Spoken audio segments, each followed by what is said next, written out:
Barca nearly pull off the remontada versus Atlético, but in this video, I'll get into my City will cut Madrid prediction in the UCL, how wrong I was about second repeat Ronaldo, standing 10 toes down on the Salah De Bruyne Claire Hazard take. But Barca are one of the best attacks ever. They fall just short on the comeback, and best in the world Yamal has one of the best dribbling masterclasses of all time versus Atlético.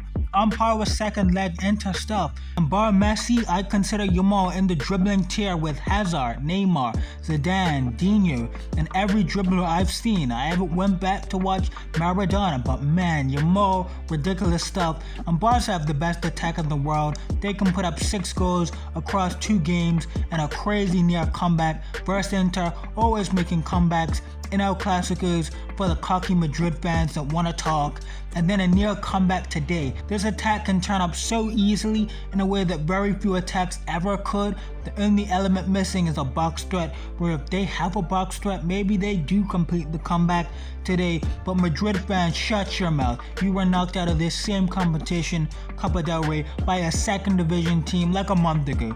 Like, you're below Barca in the league. I've said neither can win the Champions League. Barca's defense is crippling to where they can concede 7 to Inter across 2 games, or they conceded 4 in a game to Atlético, etc. But Barca having one of the best attacks ever is a way better formula than what Madrid have. Like, that shouldn't be a question. City's about to cook Madrid. Madrid's trash defense, no good center backs. You're better without Mbappé, but have 4 losses in 8 games without Mbappé, but 4 losses in 33 games with Mbappé this season. So Madrid, go out there and prove you're better without him. You lost to City without Mbappé this season. Mum's the word. No one wants to talk about that. Mbappé played 10 minutes when you lost and were already down 3-2 versus Barca when he came into the game the last 10 minutes and still ended up being blamed. Madrid were knocked out of the Copa del Rey by a second division team without Mbappé and dropped points in the league the other day without Mbappé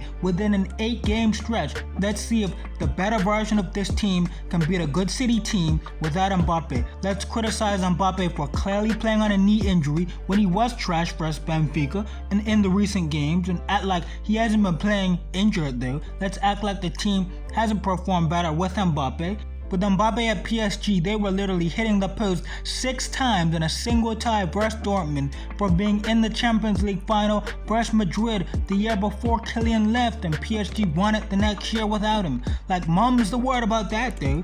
In 2023, he's entered in the UCL. In 2022, he scores on both legs versus Madrid, the eventual winners, draws a penalty, which Messi missed. Dribbling masterclass, is the best and most threatening player in that Champions League tie from either team, and the team still lost off Donnarumma and Marquinhos' defensive mistakes and Messi missing a penalty. And it's just a team sport with more factors than one guy go into winning and losing. But even if you want to do a casual on-off wins versus losses with or without this player, Mbappé comes out fine. Yeah, Mbappé top 6 in all-time UCL goals, top 6 in UCL knockout goals at age 27, but he disappears in the UCL. He, the individual, hasn't won the team accomplishment of a Champions League. Just say that. But I really think City will cook Madrid. Aren't it? But I'm confident City's attack will score plenty. Madrid will just have to bank on scoring more. Vini missed chances for City in the City-Madrid game this season. This time around, in form, he should be scoring. Speaking of Vini is still a top 5 player on earth. You want him in your club. I said I'm done with this guy. 12 goals in a calendar year when other guys are doing 60 plus. He even started this season poorly after a poor 2025, but Vini is ultimately a top 5 player on the planet. Small game stat patterns, players like Alicia and Kane, who everyone is rushing to rank above Vini, can't play to best in the world that season levels. Vini in 2024 had a lesser year for individual seasons, but he did that, was very arguably the best in the world. I probably would argue Mbappé was the real best performer of 2024 with the extra 20 goal gap over 24 Vini he had, and then unlike a Kane in 2024 Mbappé didn't give up too much, less pace, dribbling value throughout that season than Vini, and Mbappé still bowled in a round of 16 and quarters of that UCL. 5 goals in those 4 games, just flopped in the semis off hitting the post several times. Really, if you're really pushing it, you could argue Bellingham over Vini in 2024, but Drew was entirely not Ballon d'Or level the second half of the season.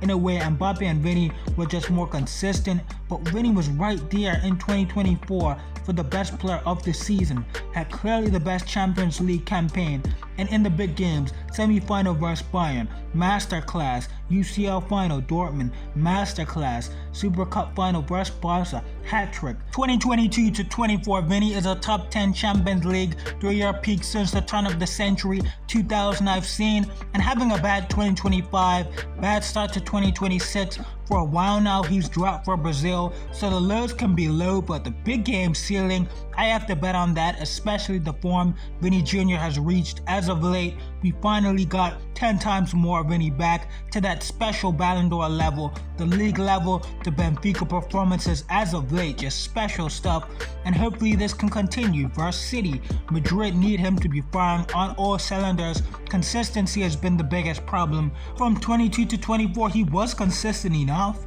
25 and the start of 26 really was the disaster, but if he can give us another stretch like 22 to 24, that's a top 5 player in the world in my opinion. One Ronaldo tick I've completely changed my mind on. Second repeat Ronaldo could have been this dribbly complete player, but to maximize scoring and a really complete Madrid team, he maximized poaching, and Ronaldo had the greatest scoring Champions League run ever in 2017. Played better than Messi and Ney, played better than both Messi and Neymar in the 2018 World Cup around that time as well. So Haaland Dembele comes to the second repeat Ronaldo. That was crazy work from me.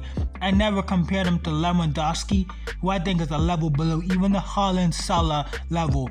But the stat padding Lewa did in 2020 with his scoring compared to the clutch run a Ronaldo had in 2017, for example.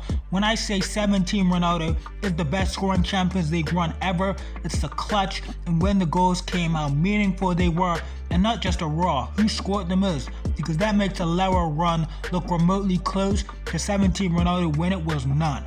So given he played better than Ney and Messi on all those occasions around that time, understanding a 16 to 18 Ronaldo could have been this dribbly complete player, but scaled down to maximize a very complete team, which is such a valuable trait to how complete Ronaldo is. Would I entertain Ronaldo as the best in the world around this time, 2016 to 18 times? Still no, but I understand it for sure. And unless it's Yamal or Mbappé, I wouldn't bring up absolutely anyone today with second repeat Ronaldo. But on to Arsenal. I think Arsenal will win the Champions League. Arsenal across 2 legs are the scariest team, by far the highest floor in the world, but the guarantee of great set pieces, defense, game to game. If the attack can just click a bit in a single leg final, more variance, more reliance on individual difference makers, that's more of a question mark if they could actually win a final, UCL final. But the physical midfield, defense, set pieces on this easy side of the UCL bracket gives them by far the highest floor in the sport. It's hard to understand a team can be this good and this mid attacking from open play. So I get it. They're the ugly, annoying team to play physicality duels, that kind of team. But I believe that they are the best team in the world because of it. Final topic, I'm not backing down. De Bruyne and Salah again, clear Hazard. De Bruyne's passing is even a bit better than Messi's. Both feet in the air or ground. The technique of passing was even over on Messi. As an overall playmaker, Messi clears De Bruyne, increased chances of teammates scoring way more than KDB did by creating with the dribble. Way better for Messi. But De Bruyne clears Hazard as a playmaker. Creation with the pass in general is more valuable than dribbling creation, let alone GOAT level passing. Compared to top 5 level, I've seen dribbling but not quite GOAT level dribbling you got from Hazard. Hazard was a ball hog, did a lot of layups for long shots, but creating the highest quality chances, that wasn't him. Being a willing passer, that wasn't Hazard, and even moving off the ball to score goals wasn't Hazard much, so he's in line with a midfielder like De Bruyne for goal scoring. He had 10 UCL goals in 60 plus games, like the same as Anthony Gordon has this year. when Hazard really should have been a better scorer, but he wasn't. So as a raw talent, Hazard was the best Premier League talent of the last decade maybe, but he actually choosing to maximize creating with the pass and moving up the ball to score more. He didn't. Hazard was notorious for dropping in European club competitions. Like Salah again clears Hazard. Salah's the better playmaker and scorer. The playmaking is close with Hazard's dribbling creation versus Salah's passing creation mainly, but I prefer passing creation and the quality of the opportunities Salah created out of his passing. And then Salah cleared Hazard as a scorer. No questions have to be asked about that. So you're not gonna gaslight me about Hazard. He's just overrated to a crazy degree. But if you enjoyed, don't want to miss more content from me, hit the post notification bell, subscribe, all the good stuff. You know what to do.